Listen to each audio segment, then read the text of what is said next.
Okay. All right. Good afternoon. Independence Live. I think we're all we've just been through 3 days of conference.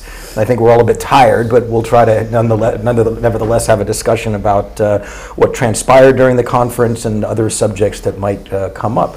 So, Chris? What did you think of the SNP conference, and what were some of your major takeaways from it? Before that, I had. Slightly controversial.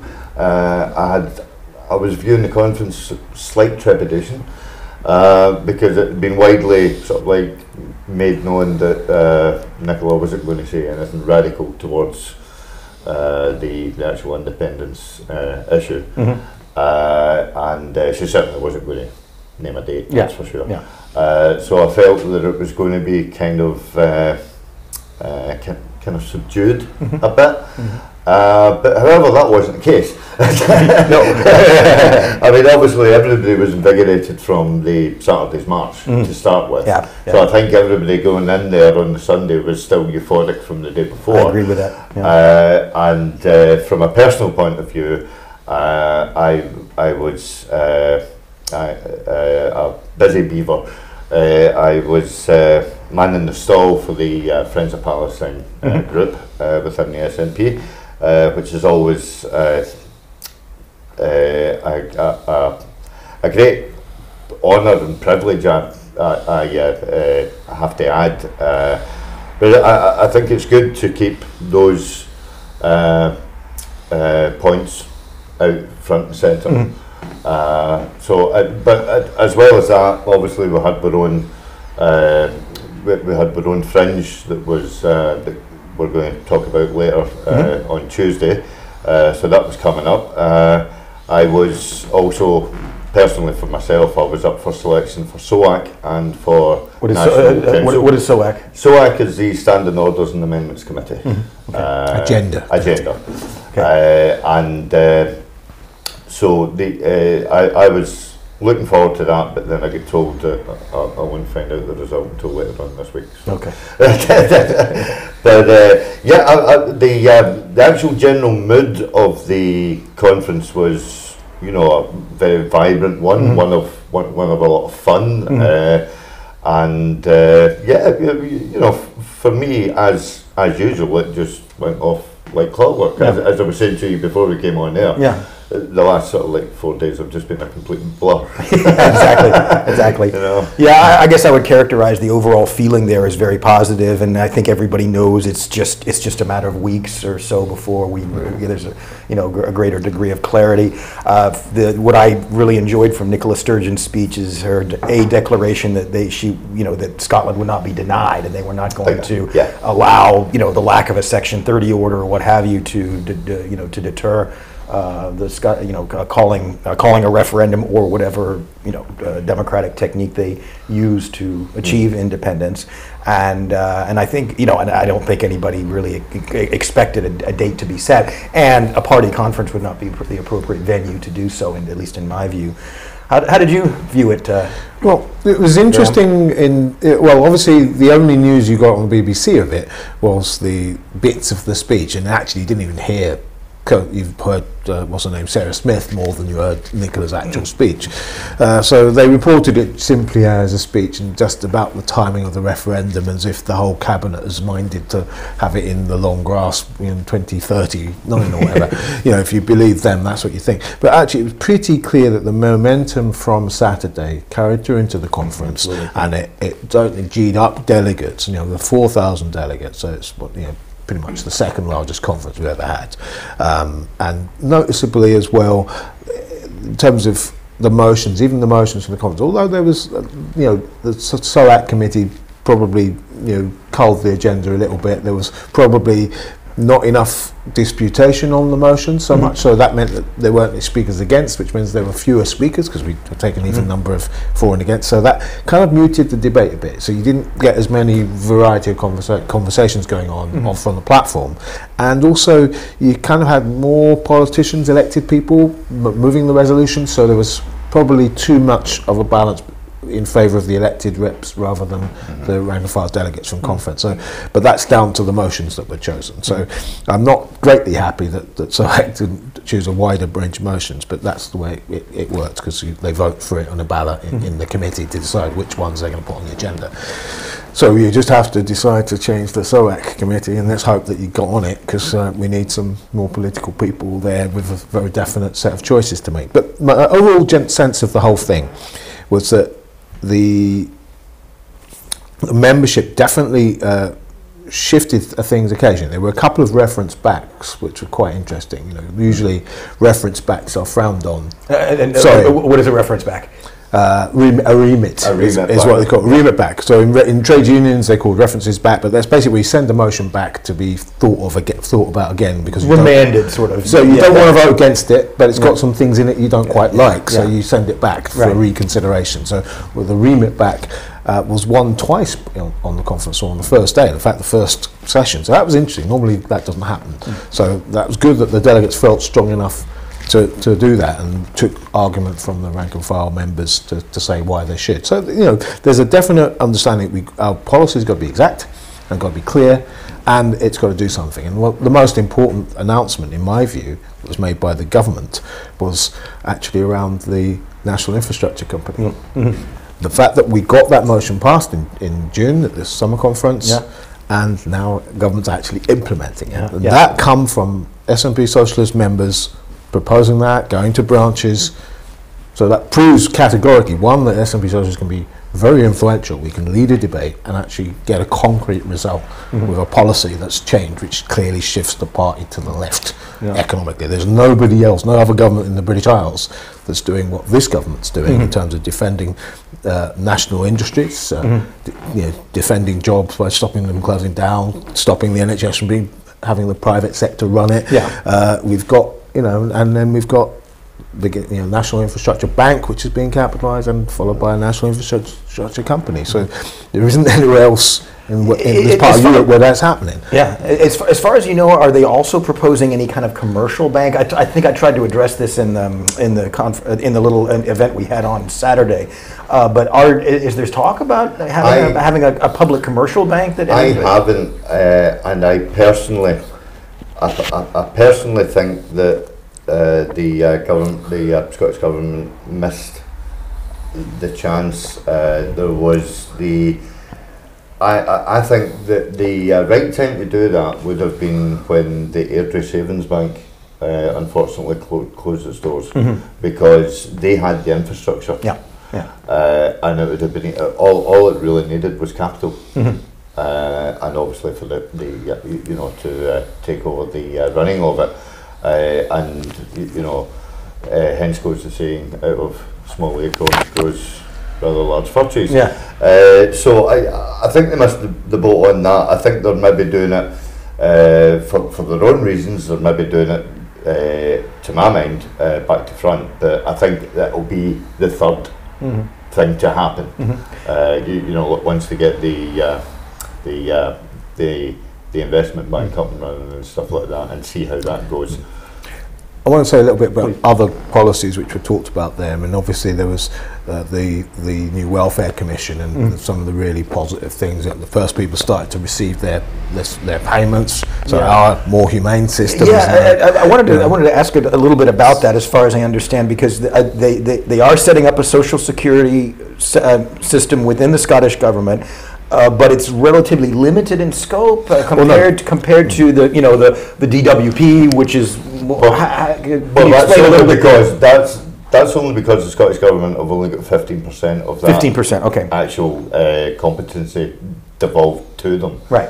Again, my own personal view is there is no point in giving you devolved competency if you're not getting full control of it. It's a bit like me handing you stereo system, but I'm going to keep the tent deck. Yeah. Do you know what I mean? But even so, I still think it's important that 76,000 people have already had their first payments from a welfare fund that we've created, which doesn't have all this reactionary ATOS testing, all that out the window. Absolutely. So we had a government minister, Shirley Ann Somerville, making that announcement and saying we've already started. So we've already got the nuts and bolts of a decent welfare system when we do get 100% of the responsibility and the tax base. But it's very good that at least the beginnings of the institution are there, and then after independence they are able to grow that and you know, once those competences. I was speaking to Jane Freeman, just to do a wee bit of name dropping, and I personally thanked her because I got my payment. I look after my elder brother, he's got mental health issues, and the carers payment, you mean? The carers payment, and that was the first payment which was made last week, but that was backdated to April. Okay, so you got you got and there will be another payment before Christmas, and then that's this year's payment, and then obviously it'll be April the following year, and then it'll be, you know, October in the next year kind of thing. Like, you know, so you know, so I mean, I'm proud, and Nicola did also make reference to it that she received communication from a young lady who said basically that she had a tear in her eye when she opened the envelope. And to actually feel that you know, carers are now getting a small token of recognition. And did they have nothing before under the old system, or under the British system? You have it. There was a carers allowance, but not quite as generous as that. Just to reiterate, the carers allowance under the British government was paying, I think it was 68 pence per hour. That's how it worked out. If you were a carer and you had no other responsibilities, and so far as you weren't allowed to have another job as a carer, you were allowed to, sorry, let me correct that, you were allowed to earn up to £120 on top of your carer's allowance. A week? A week, okay. Yeah, but that £120 was also taken into consideration as bona fide income, so therefore that would affect your housing benefit. Right. You know, so basically the actual carer's allowance itself, because carers work 7 days a week, it has to be stressed. Carers work 7 days a week, possibly some of them 24 hours a day. And when you break it down, you divide it by that number, then you come up to the per hour, which is absolutely disgraceful. And Graham, we were sitting next to each other during the speech, and I certainly saw you applauding when a lot of the announcements regarding the living wage modifications have been changed. And as I understand it, so any private firm that contracts with the Scottish government is obliged to pay a living wage. And what we're talking about is that often, you know, the Scottish government has a policy of living wage. But so first of all, is there a specific figure on the living wage? I mean, there isn't a specific figure. I understand, but not nationally. But I think Glasgow has one. I forget what it is, but it's a reasonable amount. I think what it was though is that subcontractors who were contractors of the companies that got contracts, who may themselves pay the living wage, were subcontracting companies that didn't, and that was a loophole which Nicola's announcement closed. And what was interesting is that it's effectively what in America they call contract compliance, right? So they are complying with our wishes in that way, and that basically now, if you are in a public contract with public money from the Scottish government or local authorities, you have to pay a living wage across the whole chain, including the subcontractors, and that will change things massively. So it will stop exploitation of any form using public money when you're carrying out a public function, and that's massively important. That will help trade unionists organise workers. It will make sure that workers are paid fairly wherever they are, and it will also cut down the ability for firms to compete based on chopping their wages and conditions. You race to the bottom type. So that race to the bottom is eliminated because you know you won't get government money. Okay. Sorry. right? Rattling the cage. And we had we had an interesting a fringe event, I guess you could call it, at the pub there on the Royal Mile on Saturday. And the main subject was the Growth Commission, and there's been kind of a dispute because some people feel that especially people from the left think that it's too neoliberal, that these recommendations are again kind of contrary to what the Scotland they want.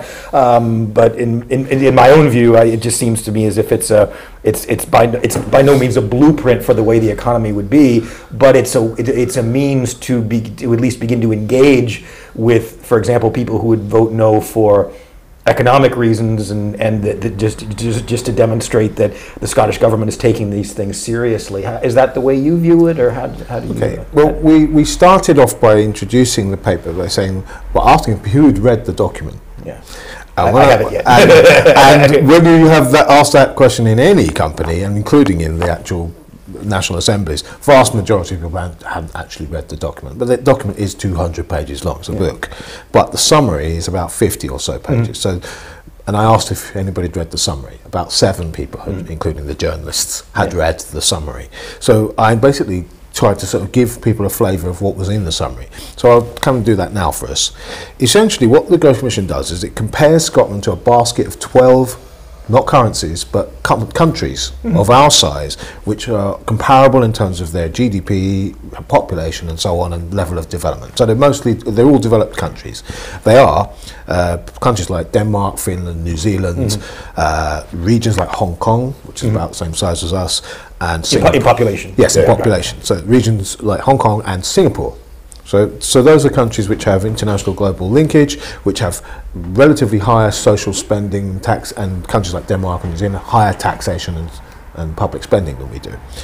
So these are countries which we could compare ourselves with economically, educationally, and GDP-wise. We have clear advantages over them. What the Growth Commission document does was show where we do better than them and where we do not as well, and works out what does Denmark do that we don't do, what does Finland do, and compares that in a number of areas. So it goes into areas like what technology and research and development we should be investing in, what kind of labour laws. No, it doesn't actually deal with that. No, it doesn't actually. It deals with what sectors of the economy, energy, it deals with finance and banking, and it makes, in the end of the document, makes 50 or so recommendations. Many of these are to do with setting up state institutions, state research and development institutions, state bodies to link with business, state bodies to link with planning and social development. So, and things like a gender pay commission. So New Zealand and Denmark have those. So those are countries which forcibly make sure that companies obey gender pay equality. So it's arguing we should have that. The other thing it argues is that we, even with the sort of relatively little change in the economy, we could grow the economy enough so that we don't need to implement austerity. Essentially, it's saying that keeping the market as it is, not changing very much, not nationalising anything, but actually as it is, we could grow the economy enough so that austerity is not required. They reckon that if we make these changes over 10 to 15 years, we will be able to become an independent country comfortably without any need to cut budgets or cut public spending. In fact, we'll have 3% more budget to available to spend. That's basically their argument. So anybody who's saying, oh, it's a document for austerity, they're just simply lying, because that's not what's in the document. Yeah. But, and this is the but, the big but is of the 50 recommendations, 7 of them are specific to the currency and sterlingization, and a lot has been... What is meant by sterlingization? Sterlingization basically means keeping the pound as your main currency in the transition period to creating your own currency. What's been lost in a lot of the debate is that, in fact, the recommendation from the Sustainable Growth Commission is that we should have our own currency. The problem is when they say we should implement it, and for how long should the transition period be when we're pegging ourselves to the UK pound. Right. Now, they argue that if you introduced it straight away, you'd need a 2-year transition period. But their argument is that we should have a long-term transition period that could last up to 10 or 15 years. And that's what they call sterlingization. It's a plan where you'd keep their level of interest rates, you'd have a currency union, you would have their level of borrowing and so on, we'd have it tied. that's the problem I have with it, and of course that's the problem the majority of delegates. And that's distinct. Just very quickly, that's distinct from the currency union that Alex Salmond had proposed back in 2014. It's because as I understand it, he was saying that, well, you know, we could do this way. We'd keep the pound. We would, and that there would be a Scottish representation on the Bank of England. You know, it's not that. Yeah. Okay. It's not that. So it's basically pegging ourselves to the pound. Yeah. Essentially, the problem with that, of course, it depends what Tory or Labour government we have in the rest of the UK. Yeah. If we have Boris Johnson or Jacob Rees-Mogg, God forbid, they will be cutting corporation tax. So our level of tax is pegged to theirs. They might cut interest rates or raise them to suit the southeast of England. That will certainly not be in the interest of the Scottish economy. So it stops us having fiscal control. And a lot of the document is about the fiscal policy an independent Scotland should have. And clearly, if we are, sterlingisation obviously contradicts some of the recommendations they've made about fiscal growth. I think many of the recommendations, I would say about 35 of them, are non-controversial. But there's 7 or 8, 10 that are around the logic of the untrammelled market. Now they're arguing for, if you like, a strong state within a market economy. So they're not arguing for laissez-faire. But the document certainly lacks something in the sense of who's been asked to participate. It's bosses groups and CBI, those sorts of things. The people who are missing are the STUC and the Labour side. And they were asked, and for whatever reason they weren't able to participate. I think if they had, the document would have been very different. So that was how we introduced our discussion. And from that discussion, I think you would safely say that we got a very good bunch of questions asked about us, particularly about sterlingisation, but also just generally how the viability of independence would work. You know, what kind of independence we have, how left we need to be to win a referendum. That was a lot of the discussion, actually. That we felt that if it was clearly stated by Keith Brown that this document is not party policy, right? And it won't be, and the whole question of how members' democratic involvement, that was a large part of our discussion. And okay, so we're convinced that at conference we'll be able to vote down anything we don't agree with. But there is a certain mantra orthodoxy to it which needs to be picked apart. And one of the things that it acknowledges that it doesn't talk about is the impact of automation and the threat that poses to long-term jobs like logistics driving, truck driving, stuff that could be made electronic or automatic, which will lose hundreds of thousands of jobs in the economy in the near future. So these are things that they don't consider, although they mention them in passing. So there is a sort of unreality, in my view, to their forecast of what the market economy is going to do in the near future. If our country is independent and the global context is going to be, it may not have the opportunities that these other countries have had in this past period, because the economy we're linking into is going to be very different. So there was that. You know, so I gave that introduction. The conversation we had was steered a lot about Brexit, actually, and about the impact of Brexit. And I don't know what you have to say. Well, I mean, the Brexit is obviously the forefront of everyone's mind. It's worth pointing out as well, the fringe, for our point of view, had sort of like a double meaning to it, because we were also using it as we were reaching out to people in the east of the country to sort of like let them know that there is actually a socialist group within the party. So we were sort of like using that fringe as a wee bit of a recruitment tool as well. But as I say, going back to Brexit, I think because Brexit is prevalent in everyday politics, everyday news items and all the rest of it, however the Growth Commission isn't, Brexit always comes to the fore first. So people were really, they were asking us questions about what impact that the Growth Commission would have on Brexit.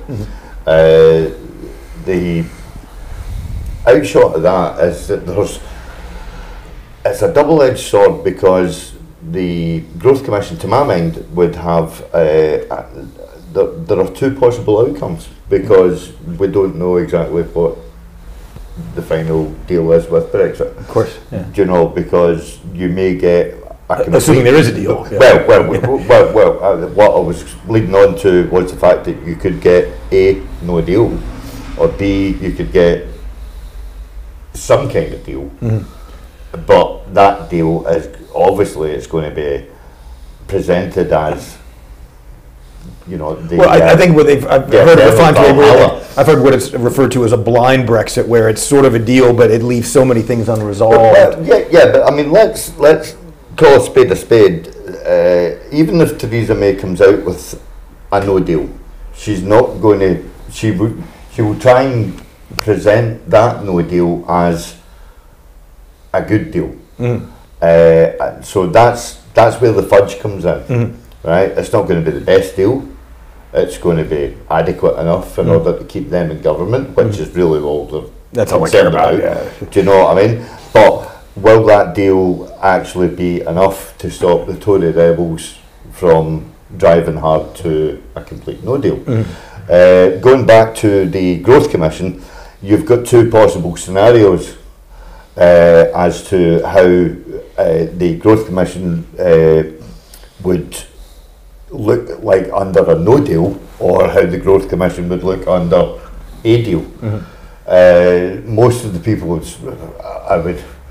I would say that the most like-minded people in Scotland would prefer that there was we weren't in this mess, and therefore we wouldn't have to try and put the Growth Commission into one of those equations. You know, the amount of work that has been done on the Growth Commission, when it was released, bearing in mind the fact that it was released before Brexit, it wasn't designed to actually fit in with Brexit, if you understand. So therefore, hence an awful lot of people are sort of like, oh, this is just something else that we've got to deal with. So bearing in mind as well the fact that the Growth Commission is, as Graham sort of alluded to, it's more of a reference point than anything else. Because again, it's not. There's a lot of academics. There's a lot of academic research involved, and obviously economic researchers are participants in it. There's an economic PR company, which is the people who wrote it. They are quite mainstream and orthodox, but I would argue that there are some good things in it. Actually, there are some things that they argue about having a fair work and not having a race to the bottom. They make very clear that we're not going to be Thatcherite austerity Scotland. That's not what the model they're arguing for. They're very much arguing for a social democratic Nordic model with a bit of influence from New Zealand. You know, that's the kind of independent country they want. So there is a sort of, if you like, centre-left social democratic perspectives coming from that. Not as radical as we would like, obviously, because we want a bit more nationalisation and squeezing the rich for their taxes. But their argument is that we can create growth by the government picking winners around research and development. So those are the things it kind of said. In terms of our debate, though, I still get a very strong sense that people haven't really engaged with the content of the document yet. The three national assemblies we've had involved, you know, about maybe 1,000 or so delegates between the three of them. So about 1,000 have had some engagement at some quite deep level, and the big things that they picked up on was the currency and on the financial institutions, things like a central bank and so on, which many of the things are sensible. We'll have them because we'll need them for an independent country. But in terms of policy, I only think that there's about maybe half of it that could potentially become party policy, which wouldn't be controversial. I think sterlingisation would be, because I think I'm quite convinced that from day one we've got to have an independent currency, regardless of any other circumstance. Brexit, it does analyse Brexit, by the way, to a large degree, and Brexit is basically regarded as losing the economy. So something like, I think it's 6 billion. With the soft Brexit option, and I think it's up to 9 or 10 billion to the economy in the hard Brexit option. So it's pretty clear it would lose, I think it's 80,000 jobs, if I remember rightly, that they said were threatened by Brexit. So that's an immediate possibility of losing that in the very near future. I've just lost the mic. So in the immediate near future, that's the possibility of losing 80,000 jobs off the impact of Brexit, which they analyse. So Brexit's clearly clear and present danger, which we've got to do something about. And that was really the subject of the second meeting. You know, we had 2 questions to ask people, which was kind of what we'd asked people last year at the Fringe meeting we had. We had about 70 last year, and this year we were refining that to, would you support us campaigning alongside Labour, the Lib Dems, the Greens, and left progressives everywhere to keep chatting, watch for it. Would you be in favour of us campaigning alongside them to stop Tory Brexit? And the second question we were asking them was, do you think it would interfere if we call for a people's vote with the possibility of having an independence referendum? I asked for a vote on those things to just see where people were at. The style we chose to do it was to make sure everybody was introduced to each other, and from that little introduction I knew there were journalists there, so we managed to get hold of them, because we had Tom Gordon from the Herald, we had somebody from the BBC, we had Libby Brooks from the Guardian, so we had a number of journalists, and even the European journalist was there from France, from one of the French journals. Also Basque country. Colin McKay from TV. So it's quite interesting that they thought we were interesting enough to come along. So have you seen flattered about that? Have you seen any articles that they've written about it? Not yet. I haven't looked. No. I'm not a great newspaper reader anyway. I was heartened to see the Morning Star there. Yeah, the Morning Star was there as well. Which is good, because I would like to think that some of our comrades out with the SNP, they will sort of, wow, there's a socialist group within the SNP again. But that said, the Morning Star for Brexit. So yeah. Well, they were. That was the mantra. There was quite an awful lot of the investigative journalists within the Morning Star were just not completely sold on that. So yeah, that to my mind, that was good that we had quite an awful lot of journalists there, because it means, from our point of view, it means that we're getting the message out there that you know that there is a left voice within the SNP, and I made the observation that if you look back at 2014.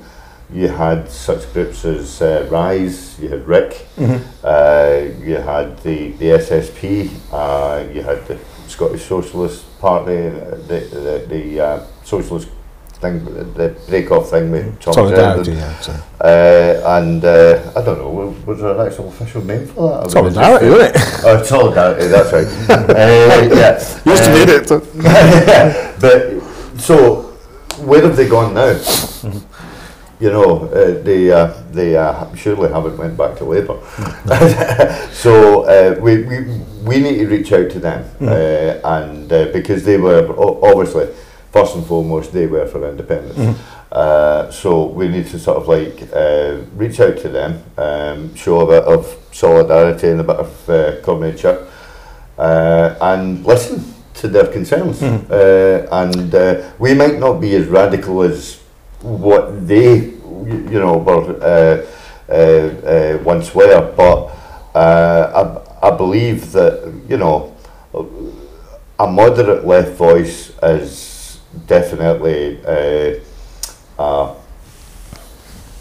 beneficial tool to the party, because obviously we see ourselves that if we can influence the party from a left point of view, we would hopefully stop the party, if it ever were, God forbid, to capitulate slightly towards the centre right. Then that's well, I think there's evidence that we've had some success in doing that. Yes. Policy is proof of that alone, because that wasn't a policy last year; it's the policy now, and the government's implementing it. So that came from Commonwealth persuading us to take it on, and us doing it and winning the argument comfortably. So I know that there is a left majority amongst the delegates in the party. If we can get other policies forward, I'm quite sure we can push that agenda further again. And I suppose in terms of that meeting, it was quite interesting, because obviously we had somebody from Left Against Brexit there on the panel, and they, without them we wouldn't have been able to actually do it, because conference is so damned expensive to actually have meetings in. So it was good that we had a Labour supporting pro-Indy person making the case that actually it was good that the SNP was pushing more left-wing policies and had the opportunity to do so in government, obviously coming from their perspective. But it was interesting just polling people on that idea, well, should we campaign against Brexit, against the effects of Tory hard Brexit, alongside the other left? And that was a definite yes from the majority of the people in the room. And also for our second question, did we think that supporting a people's vote, which our party now is doing so, our MPs will now vote for that, and that was announced before our meeting. So now we're going to vote for a people's vote. Will that take away from the possibility of us getting an Indy ref? And quite a resounding, 70% of the meeting said no, we didn't think that was the case. So people can see the merit now. We were in a small minority last year when we argued the case that we might need to oppose Brexit more actively. And the question of European migrants' right was raised by a couple of people in the audience, actually. In fact, we had a French journalist and a Basque journalist there talking about exactly this. And a Greek comrade as well from the party. So it was quite interesting just having that debate about the rights of the 400,000 EU migrants and as kind of hostages in this crisis. And Fiona's discussion as well, you were saying quite well. Fiona's Robertson's contribution, she got elected as the national Women's and Equalities Officer in the election, which is great. She's one of the key figures in the disabled members group. But her speech was talking about the impact of Fortress Europe, the migrants dying in the sea, and also the impact of climate change, and that fact that there would be more climate refugees. So her contribution was really based on that, and sort of reminded us that Scotland's got to look outwards, and its migration policy, has to look into a global sense. We're going to be part of a world that's going to have to set more of a challenge to achieving, I was carbon reduction. I was particularly interested in that because I do humanitarian missions to France and Calais, as I was telling you earlier, and Belgium as well. And keep talking about sure. It raises the question that if Scotland was in control of its own immigration policy, then we would be able to bring more migrants to Scotland and furnish them with obviously a better existence than what they've got just now. But the impact of the current Tory government policy of cutting migration is having a direct negative on the migrant workers that the farms rely on, the fisheries rely on, and we could facilitate at least what there's currently at the moment in France and Belgium. There's anything upwards to 15,000 people that are still displaced, who aren't getting any support. They aren't getting any recognition of their rights, their human rights, and it makes perfect sense to me. And what's her name, Kirsten Hare, said that she completed a coup de grace when she was sitting down with Sadi Javid and managed to get a concession of 12,500 special migrant workers, which is considerably less than the ones we already have now. Which is excellent. Oh, brilliant! Yeah, what joyous. Oh, hold on. Scotland is at least 25,000 in the Scottish farms. So how are you going to distribute 12,500?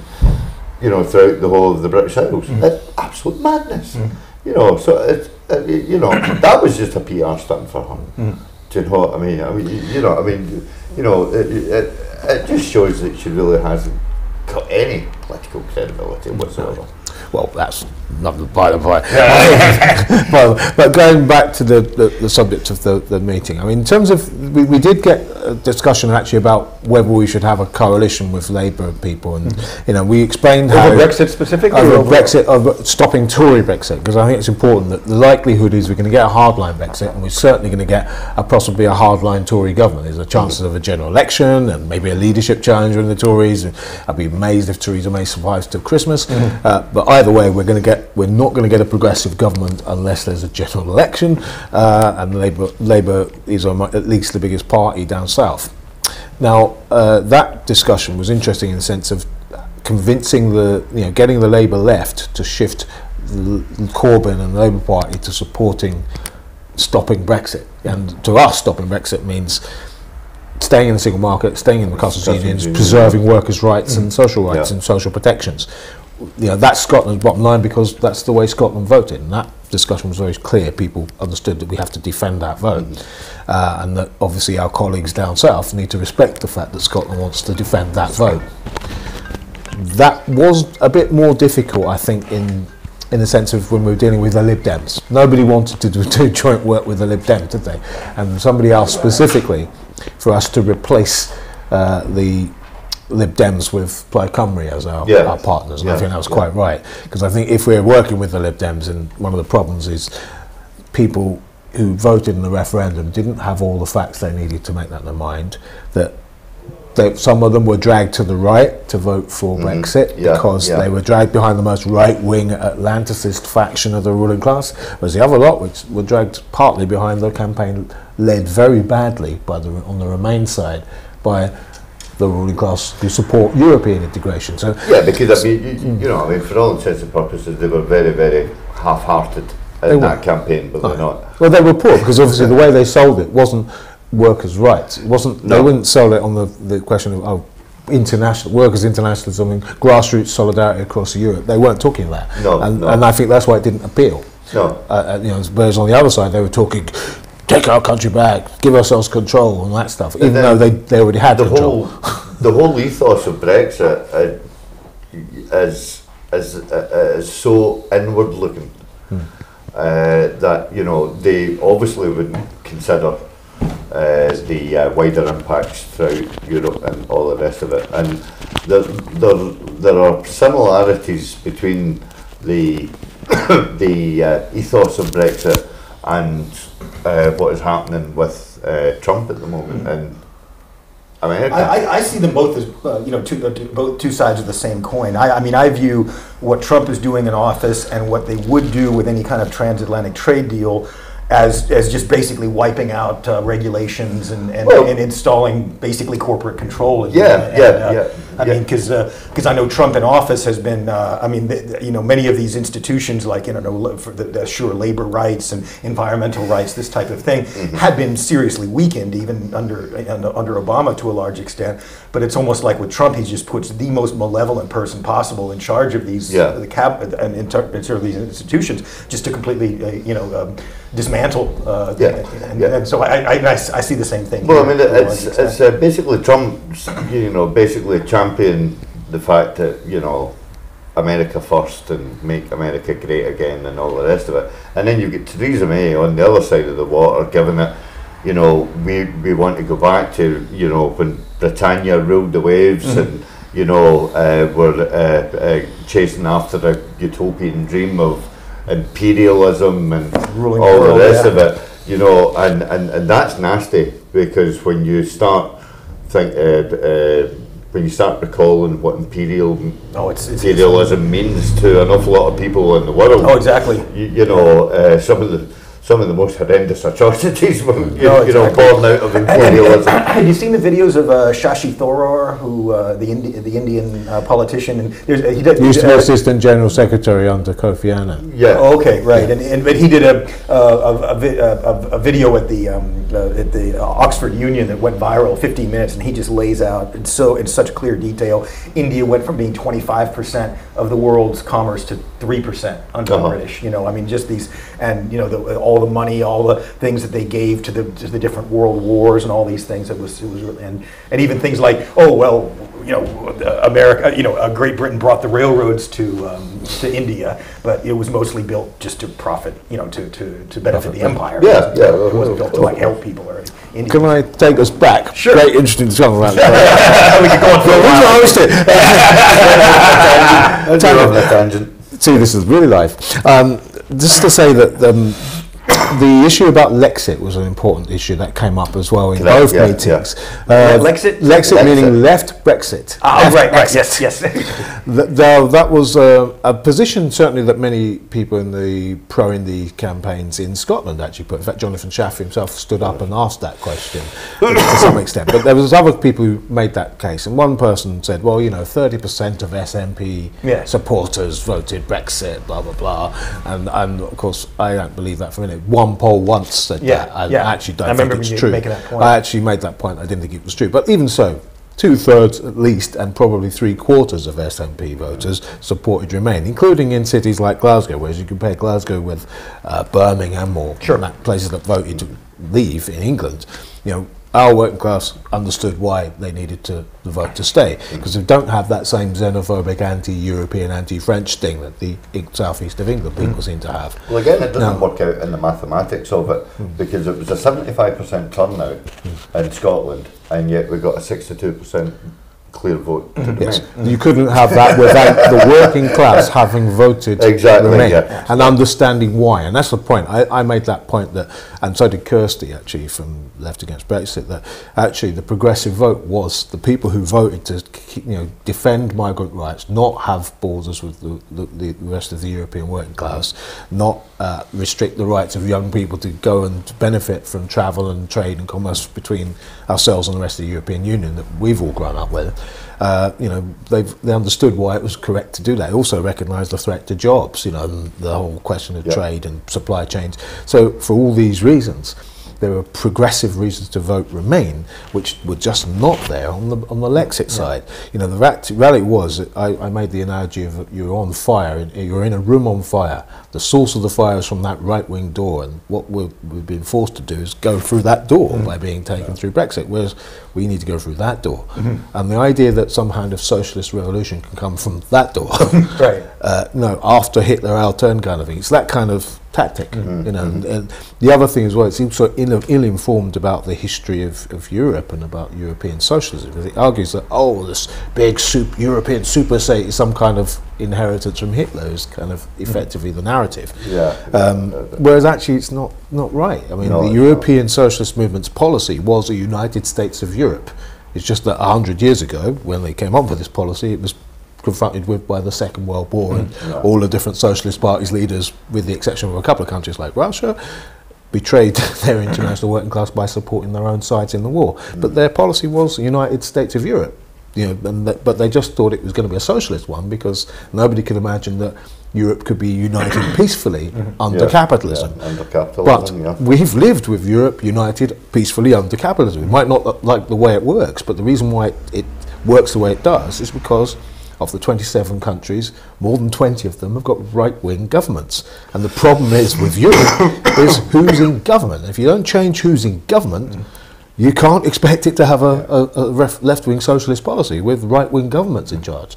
And how do you get rid of right-wing governments? You put in left-wing governments, but you get those by popular mass movements coming to power with a different agenda. And we need to do that across Europe. We ain't helped ourselves by kicking ourselves out of Europe and separating ourselves off from other sovereign independent countries and working classes who want the same things as we do, which is a people's democratic socialist Europe. And obviously Scotland being a socialist republic within Europe. And what in an independent Scotland, what would need to be done, or how would it need to be built for you to consider it sufficiently socialist? Well, I mean, what are the types of policies or types of institutions that you would want to see adopted and to, so that it would be, in fact, a socialist country? And just to be clear on the definitions, and when you say socialism, obviously it's not, USSR communism, obviously, but there's a role for the market, but then the government policy is intended to kind of modulate the economic cycles, and of course giving more social benefits, or how do you... You go for it. The main thing about socialism, and I don't mean to sound condescending when I say this, but when you mention socialism to someone, people are scratching around for a copy of Karl Marx, right? But socialism is a bit like there's 1,001 derivatives of socialism. Sure. Your ideals of socialism could be completely different to mine. The end goal's possibly the same, but you know, we've just got to find way of getting round to it. You know what I mean? But the values are there. You know, the ethos of socialism, to my mind, is basically the redistribution of wealth. And I would add just staving off inequality. Sure. And, you know, like reintroducing, you know, as the SNP government, social justice and all the rest of it. So I would be a bit more left-winging you on that. I would add that the government should be structurally structured to be obliged to make people's lives better. And I mean, just to say, in the short term, right, if we talk about what an independent Scotland could be, I think clearly the perspectives for the independent country's got to be a left social democratic majority consensus around what should happen. You should have nationalised railways. The commanding heights of the economy should be run by a state that you can democratically control, that decentralises power, that communities have some say over the control of public resources, and that communities are empowered to do that. I think it's also that workers are empowered to control. Let's not forget about renationalising the water in Scotland. You know, we haven't done that, have we? But what, in your view, what should be nationalized and what should be left to the market? I mean, just as an example, you know, pre-Thatcher, you had, you know, the British government, you know, owning shares in, I don't know, British British Airways or things like that, that, you know, arguably are not. Could be done in the market, but I would think that anything that you would consider a natural monopoly, the railroads, the electricity, all that should be nationalized. What's your dividing line? When you see again in that, you know, I mean, it was all watered down for us. Do you know what I mean? You know, one time we had Scottish Gas, but Scottish Gas was just a franchise of British Gas. Yeah. Right, so the Tories had their finger in that pie as well, right? We had the SSEB. That's me giving away my age there. Do you know what I mean? But you know, otherwise known as SSE. No, not the Scottish Power. The Scottish Power. It was the South of Scotland Electricity Board or something like that. You know, but again, it was controlled from the national grid. Do you know what I mean? And you know, I mean, obviously Scotland's moved on now and made remarkable inroads in renewables. Yeah. You know, that's a kind of like thing of the past.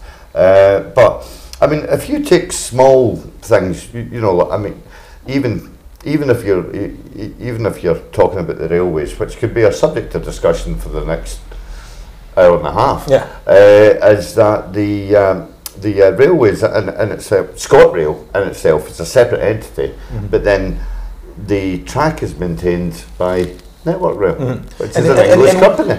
Sorry, before we get into a discussion about rail structure, I think it's important to say that obviously there's a role for the state, to answer your question about the market. That there's clearly a role where the state does not need to run stuff. I don't think it's necessary for the state to run every corner shop. Right. No.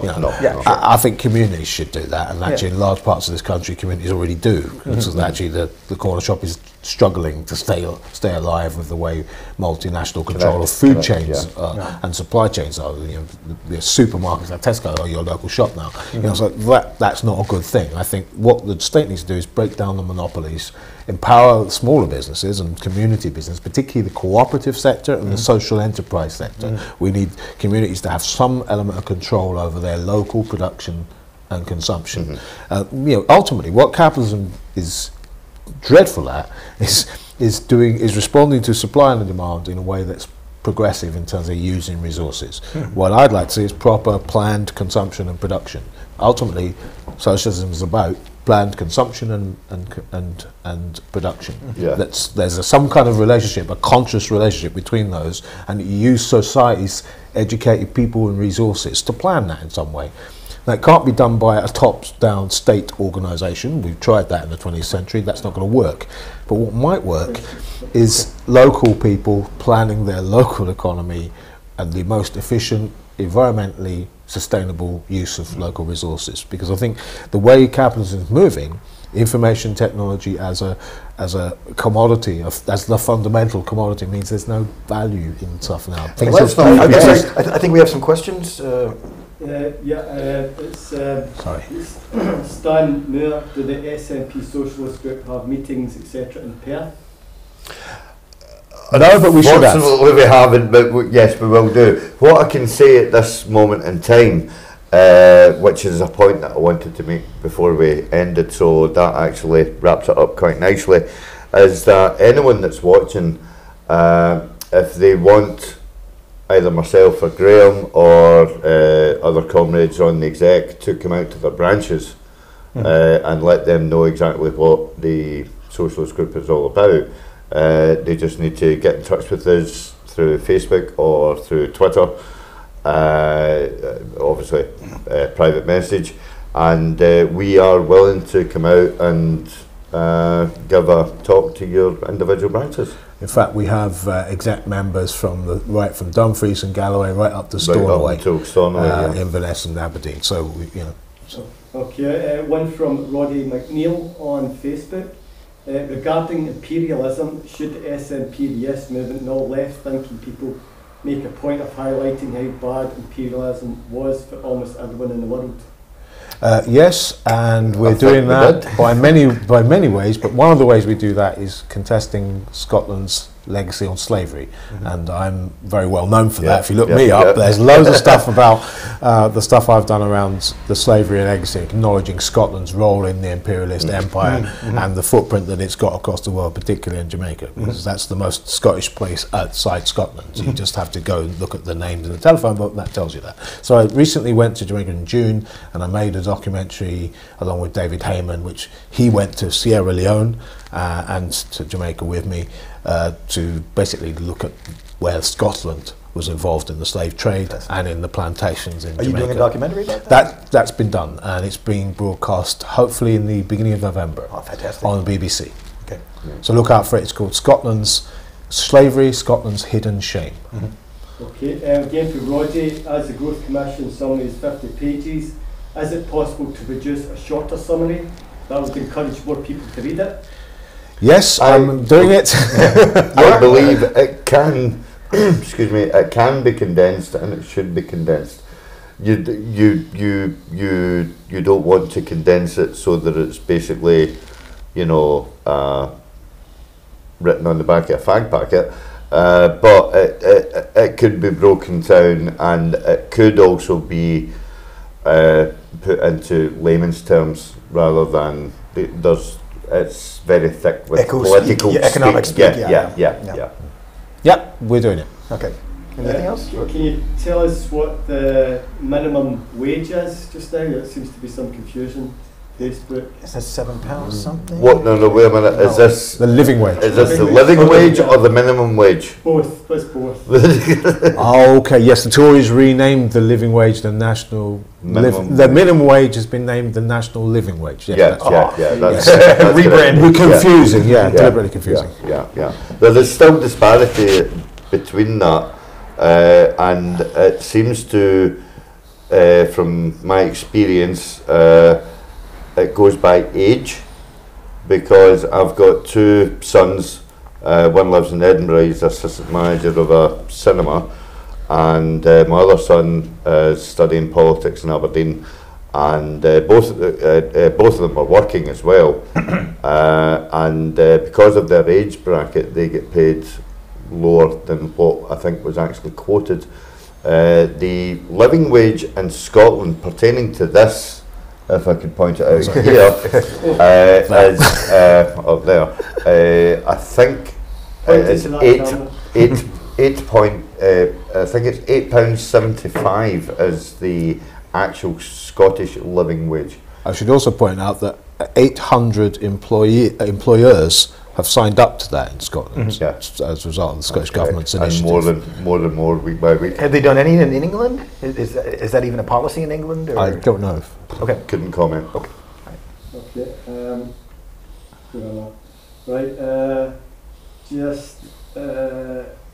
Jim Rogan, I think it's just a general comment. So no profit making from subcontracts.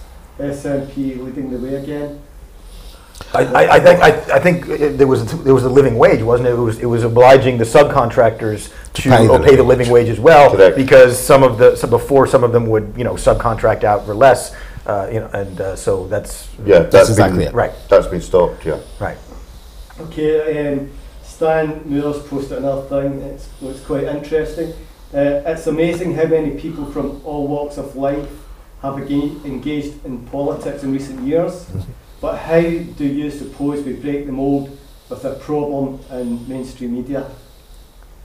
With what? I didn't quite understand. I think he's basically saying, right, how we're changing, more people are engaged, but the mainstream media doesn't seem to reflect us. I don't know if it ever will, to be honest.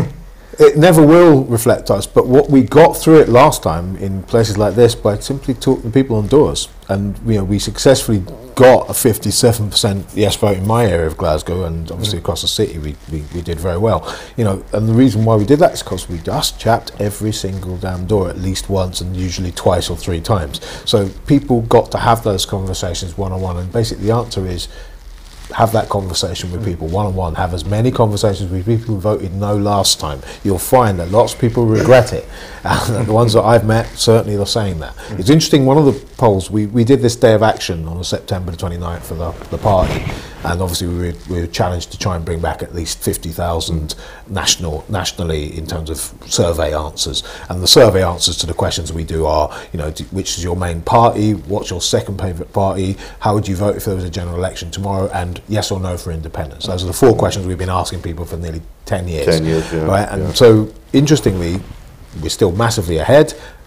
Bit of a kick up in the Labour support in my part of Glasgow, but interestingly, half the Labour voters support independence, compared with 30% last time. Yeah. So that'll swing it. That clearly shows you that even Labour voters are moving to it. The other thing that has to be added to that is that there is no what's the word? There's no sort of like this kind of environment, but obviously we're preaching to the converted and stuff like that. It's no substitution for activism, and activism is out on the street, grazing your knuckles on the letterboxes, getting your ankle bitten by a Highland Terrier. That is pounding the streets and talking to doors. Some doors you get a better response out of, other doors. But collective action as well, from street stalls to litter picking and stuff like that within the community and what have you, raising the profile of the party in the community is of vital importance. Registering people to vote. Certainly, yeah. I find large parts of my constituents agree with us but aren't registered. Can I just add something, even though the camera can't see me, right? And I'm talking loudly so as it picks up. Talking about doing stuff in the local community, right? Yeah. Another great way that with Independence Live, we're trying to get more yes groups to do simple live streams, i.e. use your phone and a selfie stick, live stream your group activity. It can be short bursts of stuff onto your group's Facebook page, right? Again, it's like litter picking up or stalls or leafleting or your group meetings, but they just need to be short live streams. And then your activists within your Facebook group can share them out to reach a wider audience. And it's very simple to do. So, no, good point. I've got a final comment for Liz Scott. This might be a good way to end it. Liz Scott, is this guy's tie? I think that's directed. That'll be Graham. Is this guy's tie? That would be lovely, Graham there. The new Dalai Lama's peace tartan. He's wearing. Is that a peace tartan? No, it's not. This is I think it's a Zimbabwean tartan. It's registered with the Scottish Tartans thingy registry thing. It's the colours are apparently Zimbabwean, but I can't see that because it doesn't. It's not very Zimbabwean looking to me. But, but it's an African tartan. It looks like a tartan tie to me. Okay. That's the questions and comments. There's other stuff, but I think that's it. Okay. Okay, well, we had a delightful discussion as always. So goodbye, everybody, and join us later, and we'll keep this conversation going. Yeah. Cheers. All right. Good night. That was really enjoyable, folks. Thank you. All right, you.